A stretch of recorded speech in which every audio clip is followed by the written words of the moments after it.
नमस्कार, आप देख रहे हैं संसद वाणी न्यूज। 3 दिवसीय दौरे पर वाराणसी आए पर्यटन मंत्री ने सर्किट हाउस में पत्रकारों से बात की। आपको बता दें कि पर्यटन मंत्री शुक्रवार को 3 दिवसीय दौरे पर वाराणसी आए और सर्किट हाउस में पत्रकारों से बात की। उन्होंने कहा कि पीएम मोदी ने महिला सशक्तिकरण की दिशा में एक कदम और बढ़ाया है। 27 वर्षों से लटके महिला आरक्षण विधेयक को लोकसभा और राज्यसभा से मंजूरी मिल गई है। पीएम मोदी शनिवार को भी काशी को विकास की सौगात देंगे। माननीय सांसद देश के नहीं विश्व के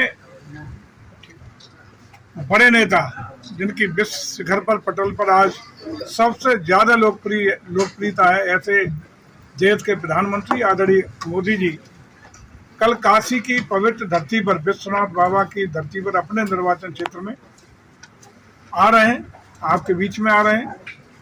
और तब आ रहे हैं जब चाहे हमारा G20 का सफलतापूर्वक आयोजन संपन्न हुआ हो, जिसमें भारत की मान सम्मान और प्रतिष्ठा विश्व पटल पर छाने का काम हुआ हो, जिसमें पहली बार संयुक्त रूप से G20 का एक घोषणा पत्र जारी करने में अभूतपूर्व सफलता मिली हो, या चंद्रयान 3 की सफलता के बाद विश्व के पहले देश के रूप में जिसने चंद्रयान के दक्षिणी ध्रुव पर सॉफ्ट लैंडिंग अपने चंद्रयान की करा करके विश्व में कीर्तिमान बना के विश्व का पहला देश बनने का हमारे वैज्ञानिकों ने काम पूरा किया हो, या चिर प्रतीक्षित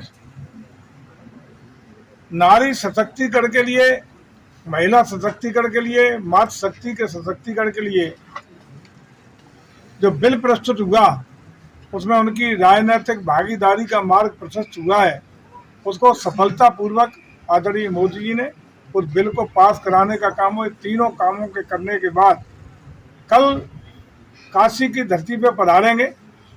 काशी की धरती पर विशेष रूप से कल के लिए आतुरता है, लोग सम्मान करना चाहते हैं।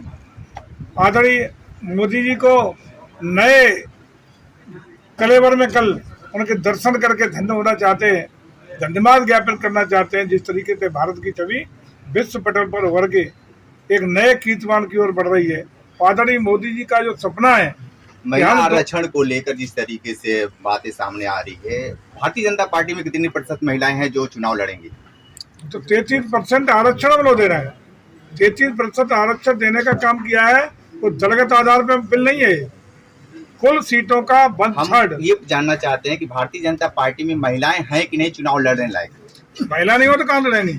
समाज की महिला लड़ेंगी, अपनी लड़ेंगी। हम तो चाहते हैं कि वो महिलाएं सबसे पहले अग्रिम पंक्ति में राजनीति में अपना दाव आजमाएं, जो गांव की नितांत गरीब महिलाएं, जो राजनीतिक क्षेत्र से देना लेना नहीं है, विभिन्न क्षेत्रों में, सामाजिक क्षेत्रों में, अन्य क्षेत्रों में काम कर रही हैं, दबे कुचले पीड़ित शोषित परिवारों की महिलाएं, जिनका राजनीतिक कोई सरोकार नहीं, वो भी आगे आए, समाज सेवा में आगे आए और राजनीतिक रूप से अपनी उपस्थिति दे करके सर्वोच्च हमारी चाहे असेंबलियां हो, चाहे हमारी लोकसभा हो, इसमें अपनी उपस्थिति दर्ज करा के जो भी देश के लिए नीतियां रीतियां बनती है उसमें अपनी भागीदारी करा। डिम्पल यादव कह रही है कि लॉलीपॉप दे रहे हैं। कहना भी चाहिए, क्योंकि आपको याद होगा कि इससे पहले जब यही बिल कांग्रेस के द्वारा एक बार प्रयास किया गया था, तो इन्हीं आदरणीय मुलायम सिंह यादव जी के द्वारा सबसे सशक्त विरोध करने का काम किया गया था। मंत्री जी, ऐसे परिवार जो कभी पचा नहीं पाए, ऐसे लोग जो केवल परिवार को ही अपनी पार्टी और देश का प्रजातंत्र समझते, ऐसे लोगों ने हमेशा विरोध किया। अगर वो कह रही हैं तो अलग से नहीं कह रही। मंत्री जी, महिला आरक्षण पे अगड़े और पिछड़े की चर्चा शुरू हो गई है, तो इसमें क्या कहना है आपका? देखिए, उसमें सभी को भागीदारी मिलेगी, सभी को, कहीं कोई रोक नहीं है। तो महिला केवल अगर चुनाव लड़ेगी, महिला सशक्तिकरण होगा, तो इसमें कोई हम भेदभाव नहीं कर रहे, न अगड़ा, न पिछड़ा, न ऊंचा, न नीचा, बल्कि हमारा प्रयास होगा कि वो महिलाएं जो राजनीतिक क्षेत्र में अपने उपलब्धियों को लेके, अपनी समाज सेवा को लेके जो आगे आना चाहती हैं, जो देश की कानून बनाने के प्लेटफॉर्म पर अपनी महती भूमिका निर्वहन करना चाहते हैं, सबको जोड़ने का प्रयास है। बनारस संत और महात्माओं के लिए जाना जाता है, लेकिन जिस तरीके से उनकी जो धरोहर है उनको उसको डेवलप क्यों नहीं किया जा रहा है? क्या जाना जाता है? दोबारा रिपीट करें। जो बनारस है संत और महात्माओं के लिए जाना जाता है, लेकिन जो उनकी धरोहरें हैं उनको डेवलप क्यों नहीं किया जा रहा है? कौन डेवलपमेंट, सबसे ज्यादा डेवलपमेंट यहाँ हो रहा है हर तरीके से। विश्वनाथ कॉरिडोर के अलावा कुछ नहीं ऐसा दिख रहा है। अरे काशी का तो कायाकल्प हो गया, काशी बदल गई, काशी बदल रही है निरंतर। चाहे हमारे धर्म, जितने धर्म के स्थान थे, जितने मंदिर थे, जितने घाट थे, जितने भी अन्य अन्य ऐसी चीजें थी जो हमारे काशी के विश्वनाथ भगवान जी से जुड़े हुए धरोहर थी, उन सबको हम लोग निरंतरता के साथ डेवलप करने का, आकर्षित बनाने का, चाहे कबीरदास जी का हो, रविदास जी का मंदिर हो, सभी के लिए इस साल परियोजना लगातार हमारा पर्यटन विभाग और संस्कृति विभाग दे रहा है, धर्माधिकार विभाग दे रहा है, भारत सरकार प्रदेश सरकार दोनों मिलकर।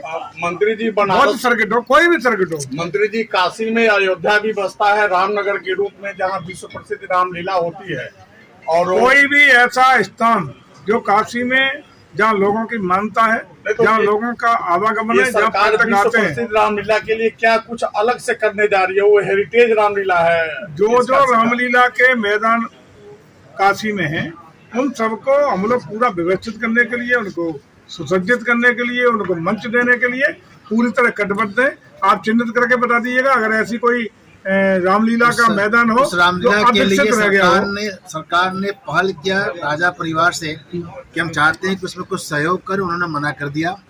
जहाँ पर लीलाएं होती है वो जमीन उनकी निजी है, उन्होंने मना कर दिया, सरकार अपोज किया है। देखिए ऐसी जमीनें, ऐसे मंच जो सार्वजनिक भूमि पर हो, ट्रस्ट के द्वारा हो या सार्वजनिक सरकारी भूमि हो, वहाँ दे सकते हैं। निजी संपत्ति पे किसी भी निजी संपत्ति जो राजस्व विधेयकों में निजी संपत्ति है, तो उसको सरकार अपना पैसा उस पर खर्च नहीं कर सकती है बिना उनकी अनुमति के। चिराग पासवान जो आ रहे हैं 2024 में, कितना फायदा मिलेगा दलित और साधने के लिए? 2024 में आदरणीय प्रधानमंत्री जी प्रचंड बहुमत से तीसरी बार देश के प्रधानमंत्री बनाने का जनता मन बना चुकी है, और उत्तर प्रदेश की जनता 80 की 80 सीटें जिता करके पुनः पूरी ताकत के साथ अपनी भागीदारी उत्तर प्रदेश निभाएगा और कमल खिलाएगा।